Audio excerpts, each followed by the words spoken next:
Sa isang mabigat na buntong hininga ay nagsimula siyang gumalaw patungo sa pintuan, habang si Porcelo ay nakahawak sa kanyang mga kamay ng mahigpit upang gumaan ang kanyang pakiramdam. Sa kauna-unahang pagkakataon ay nakaramdam siya ng pagkabalisa. Tinanong pa niya ang kanyang sarili tungkol sa kanyang kredibilidad bilang isang surgeon. Huwag kang matatakot o kakabahan, isipin mo na lang na para din to sa kabutihan ng lahat. You are not just saving him, you are saving your family as a whole. Nasa OR na din sina Oliva, Calix at Lorenzo na waring naghihintay sa kanya. Better be sure na iligtas mo si Virgilio, dahil kung hindi ay kakasuhan kita ng medical malpractice. Stop whining, Oliva, you're not helping anyone here. Tama na, hinihintay ka na ni Virgilio sa loob. Nadatnan niya na naroon na sina Sergio at nakahanda na ang lahat. Nakita na rin niya ang ama na nakahiga sa operating table. Pumikit muna siya ng mariin kasabay ng maikling panalangin na sana ay mapagtagumpayan nila ang gagawin nila ng mga oras na yun. Doc Norisa, we are ready, okay? Let's start, sagot niya sabay lapit sa unconscious na ama. We can do it, Doc. Yeah, I know, this is not our first time working together. Pero iba ngayon, all of you know that our patient was my father.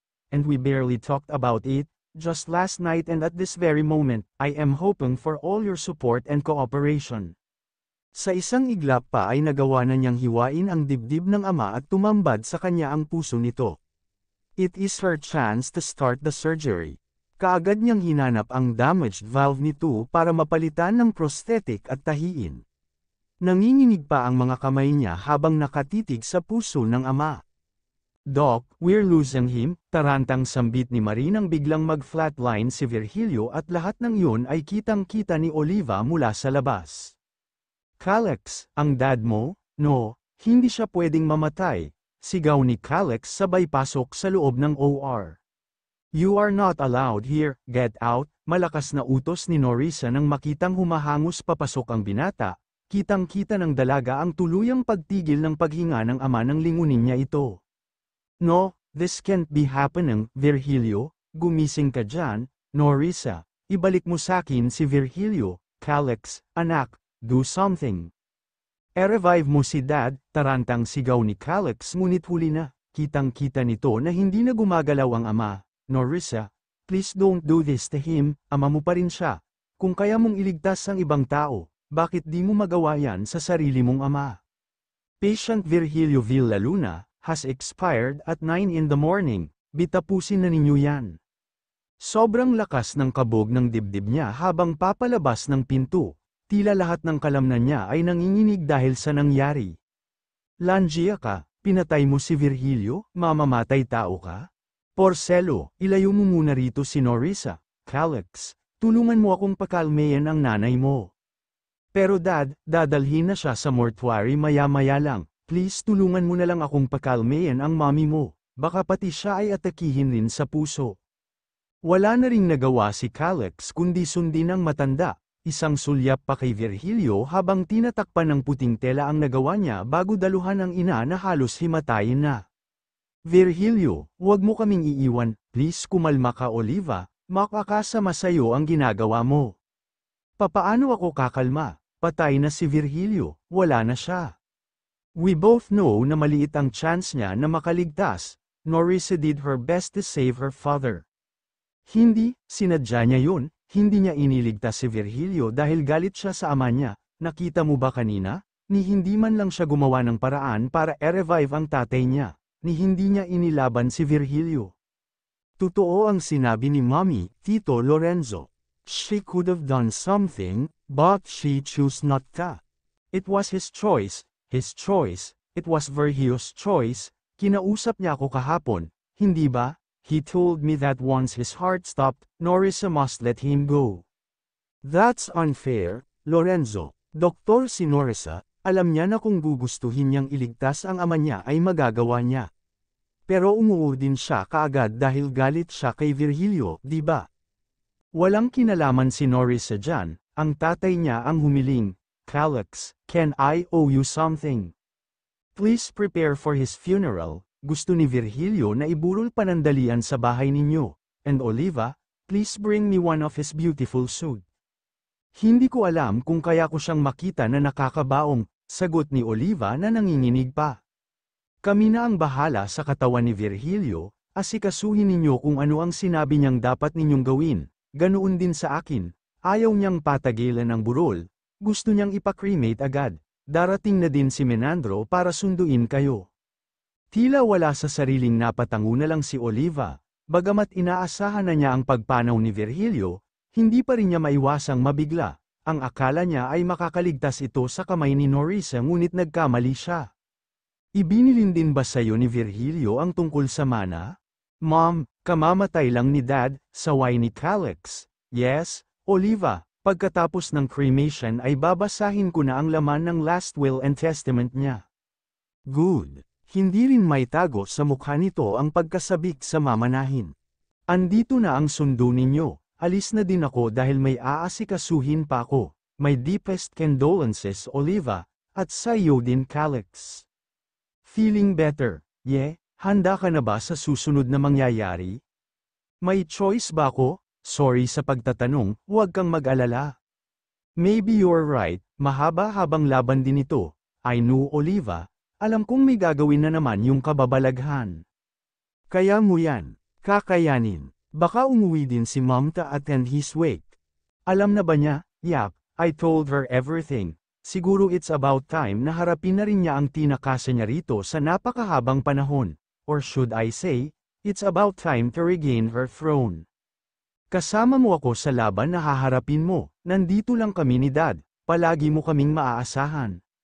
Maraming salamat Porcelo, sa mismong bahay ng mga Villa Luna ibinurol ang labi ni Virgilio, alinsunod sa huling habilin nito, sina Lorenzo at Porcelo ang nag-asikaso ng lahat kaya wala halos ginawa sina Oliva, bagay na gustong-gusto din ito.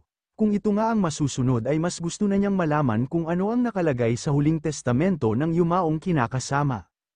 Oliva, ano nang balita? Tanong ni Menandro sa babae.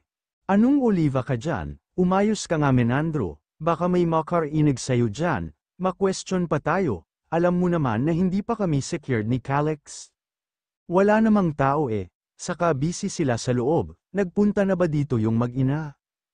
Hindi pa, at subukan lang nilang magpakita dito. Kakaladkarin ko sila palabas ng bahay. Yan ang wag na wag mong gagawin, at bakit, kailangan mong makipagplastikan muna, ikaw na rin ang may sabi, hindi pa ninyo alam kung ano ang iniwan sa inyo ni Virgilio, kapag nagmoldite ka sa mag-ina. Baka wala kang makuha dahil haarangin nila, gusto mo bang maghirap kayo ng anak mo? Hay ewan, bakit ba kasi bumalik ang mag-inang yan dito? Okay na sana lahat wala na sanang problema. Hayaan mo na, ganoon talaga ang buhay, ang importante ay maging maayos kayo ng anak mo, kahit huwag na ako, basta tiyakin mong magiging maayos ang kalagayan ni Calix. Ano ka ba, kahit di mo sabihin sa akin yan? Gagawin ko talaga yan. Hindi tayo nagsakripisyo ng napakatagal para lang mabaliwala lahat ng iyon. Sana nga, kaya itigil mo na muna yung pagmamaldita mo nang wala sa lugar. Mag-behave ka muna, oo, simulan natin ngayon, lumayo-layo ka muna sa tabi ko, baka mamaya may makakita pa sa atin dito. Sige, puntahan ko muna si Calix sa kwarto niya. Ang balita ko ay hindi pa kumakain yung mukong na yon. Dadalhan ko na lang ng pagkain, manang-mana sa'yo yung batang yun kapag nag-iinarte. Sa'yo yan nagmana, ganyan na ganyan ka. Iyang bibig mo, dakdak ka na naman ng dakdak, mamaya mapahamak na talaga tayo ng tuluyan. Mekalayas na nga. Habang nag-uusap ang dalawa ay wala itong kam-alay-malay na may nakikinig sa kanila at lahat ng iyon nakuhanan ng video sa mismong cellphone nito. Samantala nasa labas naman ng gate si Norisa, at tubili siyang pumasok sa loob ng bahay na iyon ngunit kailangan niyang gawin. Let's go! Samahan na kita sa loob. Paglingon niya ay nakita niya ang gwapong-gwapong si Porcelo na nakangiti sa kanya. Nandito ka na din pala, I've heard na ngayon ka pupunta dito, kaya ngayon na lang din ako pupunta, para may kasama ka at hindi ka nag-iisa. Hindi naman ako mag-isa. Kasama ko si Mom kaso nagpaiwan siya sa kotse. Ganun ba? Halika na sa loob, inaantay ko pa si Tito Lorenzo or Porcelo, nasa loob na din sila Ang sabi ay sasanduan ako dito. Ah, okay, good evening, Norisa, magandang gabi din sa'yo pare. Magandang gabi din, halika na sa loob, hinihintay na rin kayo ni Dad, si Tita Henia, kasama mo ba? Yes, nasa kotse lang siya, nag-aalangan atang pumasok. Sabihin ko na lang kay Dad na andito na siya, para si Dad na mismo ang samando sa kanya. Mabuti pa nga, halika na sa loob ng matapos na ito. Kaagad namang sumunod sa kanya ang dalawang binata at maingat siyang inalalayan habang naglalakad, malayo pa lang siya ay tanaw na niya ang kabaong ng ama, napapalibutan yun ng napakaraming bulaklak. Ang dami namang bulaklak, halos matabiyo na yung kabaong, ganyan ba kadami ang nagmamahal kay Dad? Ang ilan sa kanila ay mga employees ninyo at ang ilan ay mga kakilala at kaibigan ng Dad mo. Lalapit ka ba sa casket? No, ayaw niyang makita ang nakahiga doon, baka di niya kayanin na titigan ang laman ng kabaong. Nakakapagtatakang tahimik si Oliva ng gabing iyon, ni hindi ito nakipag-usap sa kanilang mag-ina. Bagamat namamataan niya itong palihim na tumitingin sa kanila. Marahil ay nag-iisip na naman ito ng evil plan laban sa kanilang magnanay. At kung anuman iyon ay nakahanda sila. Kakatapos lang ng cremation ng labi ni Virgilio at kagaya ng dapat asahan. Lahat sila ay tinipon ni Lorenzo para basahin ang last testament nito. Kampante lang na nakaupo sina Norisa at Henia sa upuan, habang sina Oliva naman ay halatang balisa.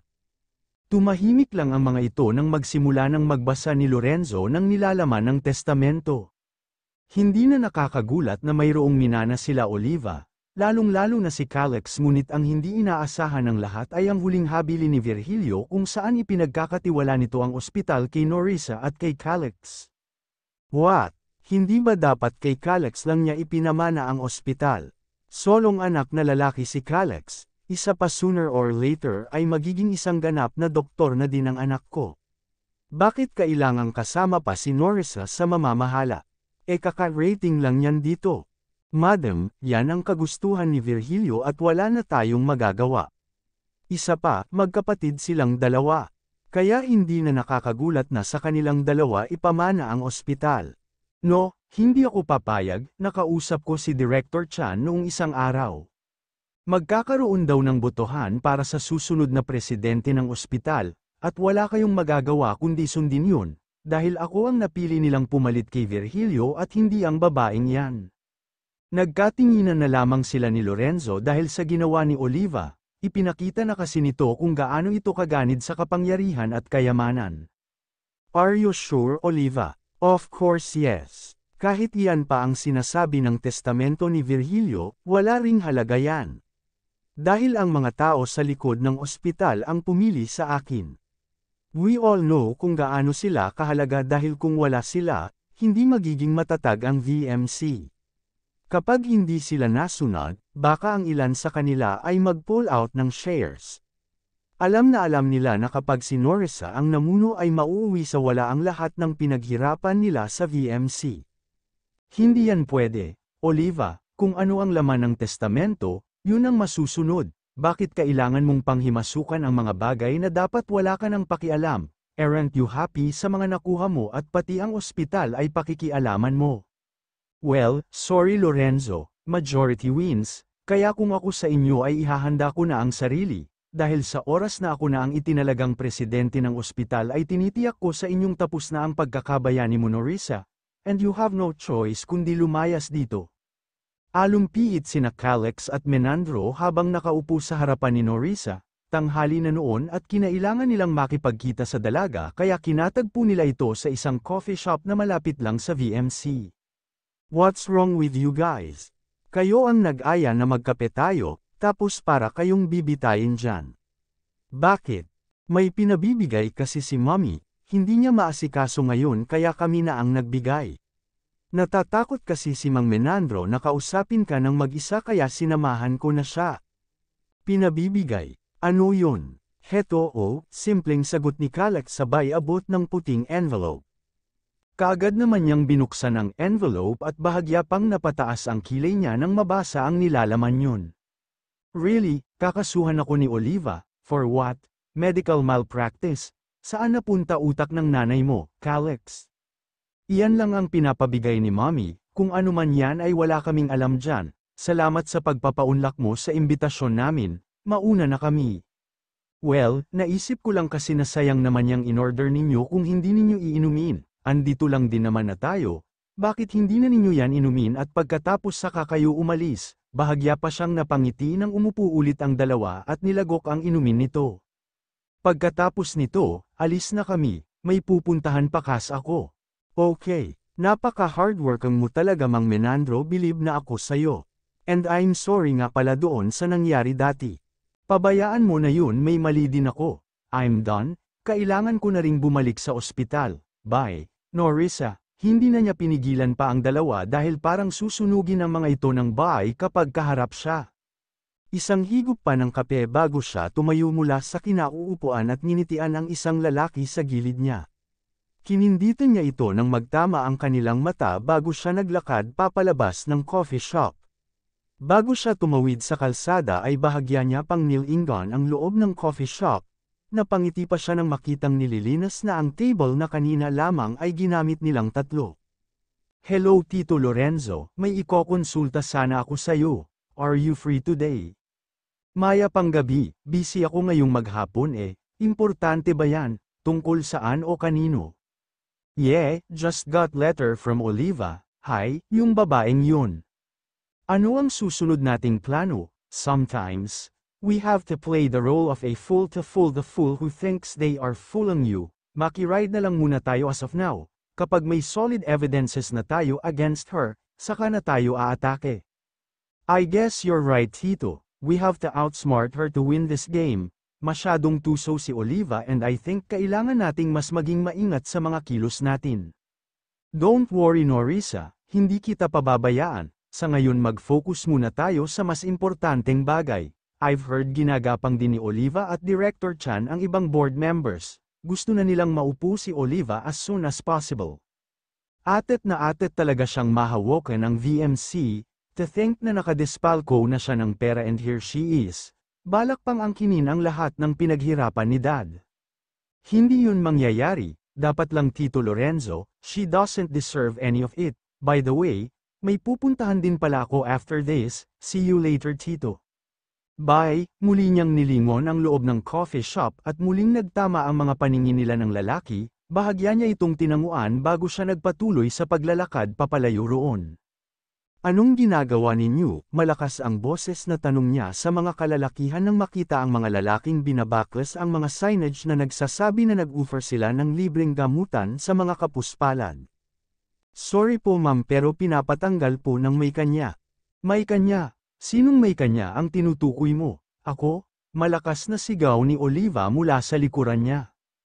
Ikaw, may kanya, kailan pa? By the end of the month, ako na ang magmamay kanya ng ospital na ito. Pero ngayon palang gusto ko nang maglinis ng kalat mo. Ewan ko ba, pero I felt energized kapag nakikita ko yung reaksyon mo. How dare you, Oliva? Huwag ka masyadong atat na kunin ang posisyon ni Dad. Baka mabaigo ka, alalahanin mo na nandito pa ako. Yeah, for now, pasasaan ba at mapapalayas din kita? Kung hindi man kita maipakulong, maybe, magagawan ko ng paraan kung paano kayo maitataboy pabalik sa Europe. I told you Norisa, mas magaling ako kesa sa inyo, kaya nga lagi akong nananalo, di ba? Huwag ka munang magsaya Oliva, hindi pa tayo tapos. Well, para sakin matagal na tayong tapos. Norisa, game over na, wala ka nang magagawa pa. Kung ako sa'yo magpapakabait ako sa babaeng kaharap mo ngayon, remember, empleyado lang kita dito. In your dreams Oliva, ibalik mo lahat iyang pinatanggal mo sa mga tao mo, dahil baka di ako makapagtimpi sa'yo yang mukha mo ang baklasin ko. Oh, that's a blackmail sweetheart, remember may law tayo para dyan. Hindi yan pananakot Oliva. Gagawin ko talaga yan with pleasure kaya kung ako sa'yo papaalisin mo sila at pati na rin ikaw dito sa ospital na ito. My daughter was right, you guys have no rights to do such things without the consent of the legal owner. I am Henya Villaluna, and I'm the wife of the late Virgilio Villaluna.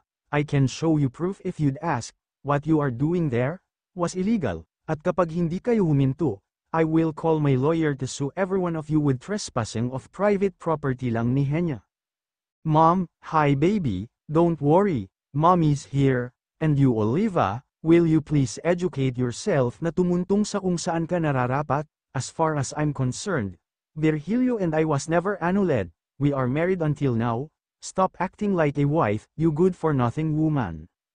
Oh, really? Yes honey. If I were you, susubukan ko ng magbalot-balot kesa inaapi mo ang anak ko. I will never gonna let you win this time, Oliva.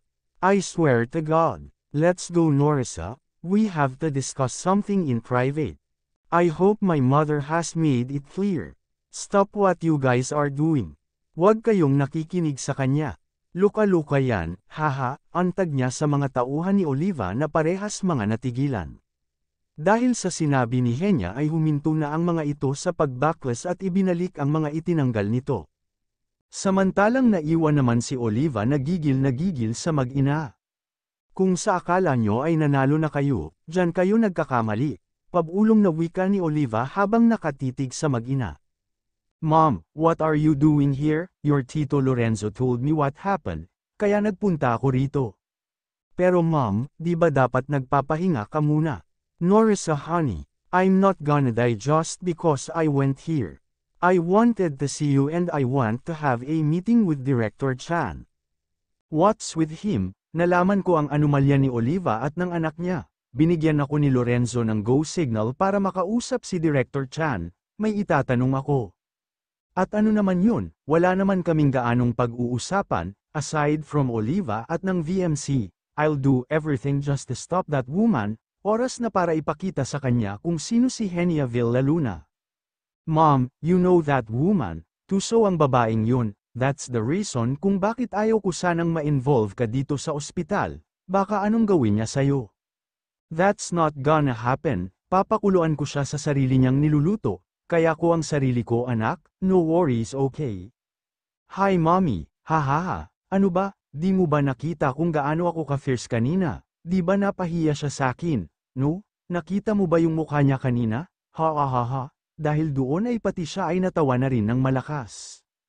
Samantala kausap naman ng masinsina ni Oliva si Menandro sa parking lot ng ospital. Ano na ngayon ang balak mo? Mauuwi na ba sa wala? Lahat ng pinaghirapan natin, ngayon na umeksena na rin si Henya. Hindi ko hahayaan na mangyari yun, kailangan ko ng madaliin ang pag-take over kay Virgilio. Mas mapapadali ang lahat kapag nahawakan ko na ang ospital. Paano mo pa magagawa yun, lumalaban na ang mag-ina. It's about time para turuan sila ng leksyon, alam mo naman siguro kung papaano, di ba, anong ibig mong sabihin, lumalakas ang loob ni Henya dahil kay Norisa, at ganun din si Norisa kay Henya, kapag may isang nawala sa kanila, tiyak hihina ang isa. Anong ibig mong sabihin? Oo, tama ka. Wala akong pakialam kung sino sa dalawa ang tatargetin mo. Basta siguraduhin mong malinis ang trabaho mo. Nasisiraan ka ba ng ulo? Paano kung malaman nila na tayo ang may gawa, di lalo tayong napahamak? Kaya nga dapat mong ayusin ang trabaho mo. Para di tayo mapagbintangan. Anong gagawin ko? Maya-maya pa ay nag-abot ito ng tube cutter sa driver. Para saan ito? Puntahan mo yung sasakyan ni Norisa. Walang camera dito sa parking lot. So safe ka, putulin mo yung brake line ng sasakyan niya. Ano, gusto mo bang maaksidente yan? Mabuti kung ganoon. Kaya sundin mo na lang ang ipinag-uutos ko sa'yo, maliwanag, at pakibilisan mo nang makaalis na rin tayo. Pero Oliva, gagawin mo ba o hindi, alalahanin mo, para sa anak mo ang lahat ng ginagawa nating ito. Kapag hindi yan nawala, ang anak mo ang mawawalan. Ano payag ka? Hindi tayo nagsakripisyo ng ilang taon para bumalik lang tayo sa pagiging mahirap, mataas ang pangarap ni Calex, kaya wag natin siyang bibigwin, kaya gawin mo na kung ano ang pinapagawa ko sa'yo at huwag ka nang mag-inarte pa, pwede ba?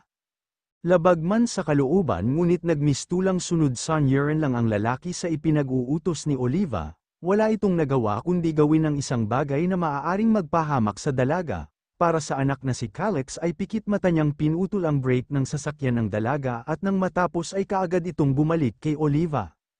Nagawa mo ba? Oo halika na, Sa pag-alis ng dalawa ay saka palang lumabas ang anino ng isang lalaki na kanina pa pala nagmamasid sa mga ito. Maya-maya pa ay nilapitan nito ang kotse ng dalaga at maingat na tiningnan kung ano ang ginawa ni Menandro sa sasakyan. Napamura pa ang lalaki nang makita ang sirang brake line ng dalaga. Mga landya, kuyum ang kamaong wika nito bago tumalilis papalayo roon. Umalis na si Henya kaya naman bumalik na rin sa pag-iikot-ikot sa buong ospital ang dalaga. Balak niyang bisitahin ang mga pasyente niya upang masiguro na maayos ang mga lagay nito. Masaya naman siya nang makita ang paggaling ng mga naging pasyente niya. "Hi Doc, kayo po pala, maupo po kayo," masiglang bati ng lalaki na bantay ng kuya nito na inoperahan niya. "Hi, kumusta si kuya? Okay naman po siya gaya ng sabi ninyo dati. Maraming salamat po sa tulong ninyo Doc, palabas na rin po kami mamaya. Binigyan na po kami ng clearance ni Doc Seryo." "Wow, that's good, pak-iingatan mo ang kuya mo. Ha, remember ang mga bawal, dapat nang iwasan." "Opo Doc, kung pwede sana ay iimbitahan ka namin ni kuya sa labas, bilang pasasalamat lamang, nagluto daw si ate para sa hapunan, kung pwede sana ay seluhan mo kami." "Naku may lakad ako mamaya mga anong oras sana? Paglabas po sana namin mamayang alas 7 ng gabi." "Ganun ba, check ko yung schedule ko, kung pwede kong maisingit, sasama ako sa inyo." "Marami pong salamat doktora, napakabait mo talaga." "Nako, makikikain nga ako sa inyo, mabait pa ba yun?" "Oo naman po Dok, at lahat ng mababait, pinagpapala ni Lord, wag po sana kayong magbabago." "That's for sure." Napatagal pa ang kwentuhan nila ng binata, kung hindi pa siya tinawag ni Seryo ay hindi sila nito matatapos. "What did you found out?" "Positive," sagot nito sa kanya sabay abot ng envelope. Mabilis niyang binasa ang laman yun at halos sumabog na naman siya dahil sa nakita. Positive ang DNA result ni Calix at Menandro, napatunayan nga na mag-ama ang mga ito base sa nilalaman ng resulta ng pagsusuri ni Seryo. Lingid sa kaalaman nila Calix ay palihim niyang pinatest ang cup na ginamit ng dalawa para malaman niya ang totoo. Sinamantala niya ang pagkakataon nang makipagkita ang mga ito sa kanya. "That has ruined everything, hinding-hindi ko siya mapapatawad."